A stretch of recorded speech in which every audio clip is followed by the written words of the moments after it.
Anda mengumpulkan energi-energi baik positif maupun negatif. Apa yang kemudian Anda bisa sampaikan terkait kasus ini? Saya benci mengatakan ini, tapi izinkan saya untuk berterus terang. Kalau kita bicara tentang polisi, sekian tahun lamanya saya mencoba untuk meyakinkan saya, cuma satu mindsetnya, to serve, to protect.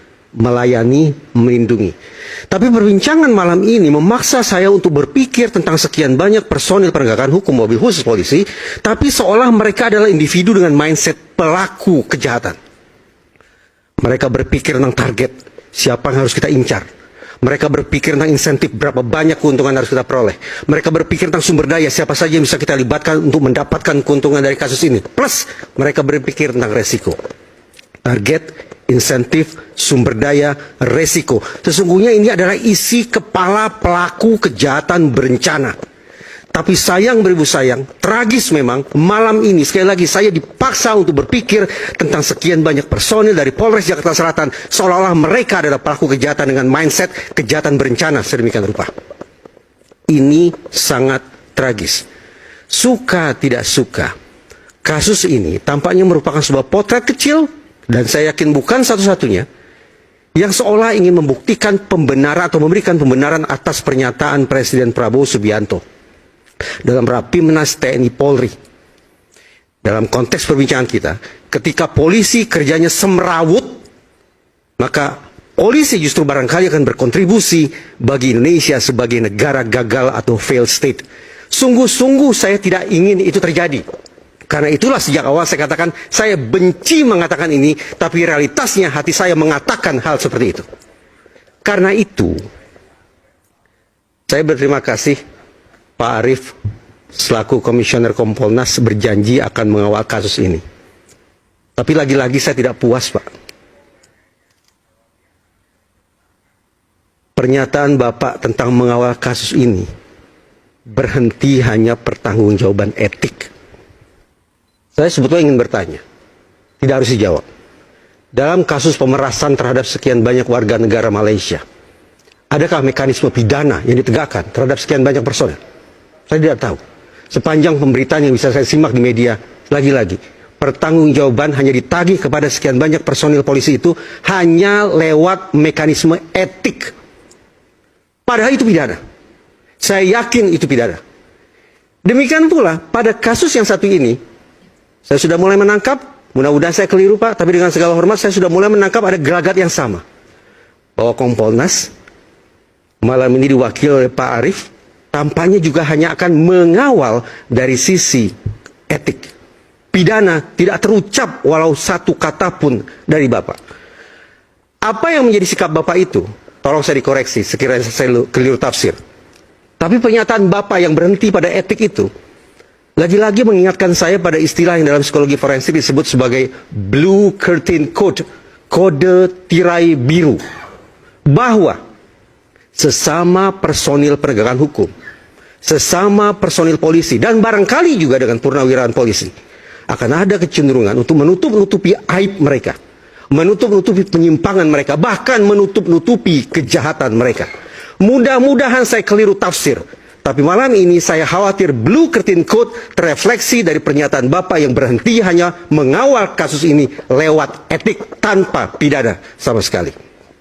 Karena itu, saya titip pesan satu saja. Berulang kali terjadi pergantian pimpinan di Komisi Kompolnas, di Komisi Kepolisian Nasional. Tapi saya tidak pernah happy, Pak, dengan kinerja Kompolnas. Sebagai warga negara saya ingin jujur, saya tidak pernah bahagia, saya tidak pernah puas dengan siapapun yang menjadi komisioner di Kompolnas. Kenapa? Karena menurut saya, paling tidak hari ini, Kompolnas seolah berperan lebih sebagai divisi Humas Mabes Polri. Saya paham ada sekian banyak kendala, ada sekian banyak keterbatasan, itu tercantum dalam undang-undang yang harus direvisi besar-besaran, agar Kompolnas lebih bertaji, lebih bergigi. Tapi itu tadi, realitasnya adalah, saya khawatir betul bahwa dalam kasus ini, yang barangkali juga terjadi pada kasus pemerasan terhadap sekian banyak warga negara Malaysia, yang terjadi adalah Blue Curtain Code, kode tirai biru. Bahkan Komisioner Kompolnas pun malam ini diwakili oleh Bapak terkesan paling tidak akan mencoba untuk memagari pengungkapan kasus ini dan akan mencoba membatasi pertanggungjawaban para personil hanya lewat etik belaka. Tolong saya dikoreksi sekiranya saya keliru tafsir. Oke. Saya akan berikan kesempatan selepas jeda sekaligus pernyataan penutup dari rakyat bersuara. Saat lagi kami akan segera kembali, tetaplah bersama kami.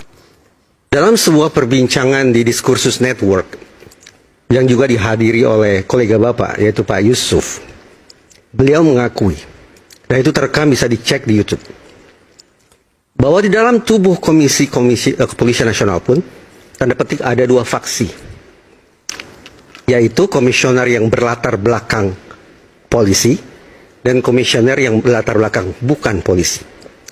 Apa pemetaan yang Pak Yusuf sampaikan?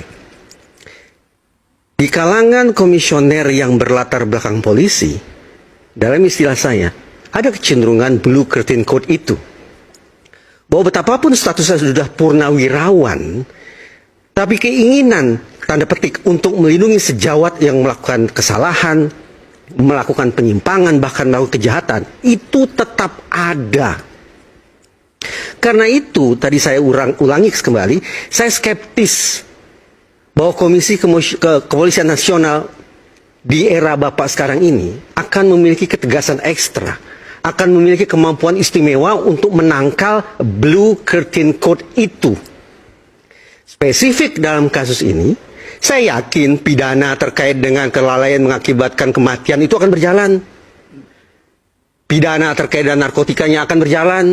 Barangkali pidana terkait senjata apinya juga akan berjalan. Tapi yang saya persoalkan, akankah berjalan mekanisme pertanggungjawaban pidana terhadap para personil Polres Jakarta Selatan yang melakukan terindikasi melakukan hengki-pengki dengan para advokat? Itu yang saya tidak yakin. Tapi walau bagaimanapun saya mencoba untuk membangun optimisme. Silakan Bapak respon sekiranya dianggap perlu. Eksplisitkan janji Bapak, tekad Bapak, bahwa kali ini Komisi Kepolisian Nasional akan bisa meyakinkan otoritas Mabes Polri bahwa bukan semata-mata mekanisme etik yang akan ditegakkan kepada sekian banyak personil polisi yang terindikasi sudah melakukan penyimpangan itu, tapi juga tegakkan mekanisme pidana terhadap mereka. Karena saya yakin ini bukan satu-satunya kasus penyuapan, ini bukan satu-satunya kasus pemerasan. Tapi sekiranya mekanisme etik dan pidana ditegakkan, mudah-mudahan ini akan memberikan efek pembelajaran bagi seluruh insan Tribrata.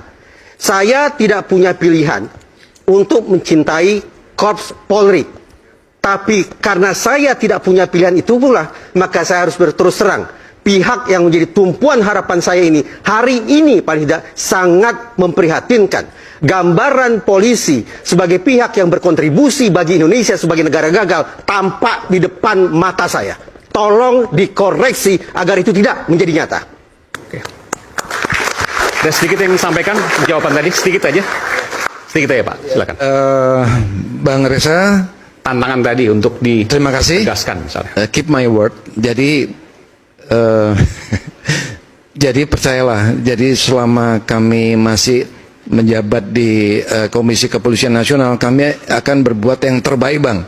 Kecuali kalau saya punya background yang suram di masa lalu, ya kan? Jadi kami akan berbuat yang terbaik untuk mengawal setiap penegakan hukum yang dilaksanakan oleh kepolisian. Itu, Bang. Yang dikatakan. Silakan.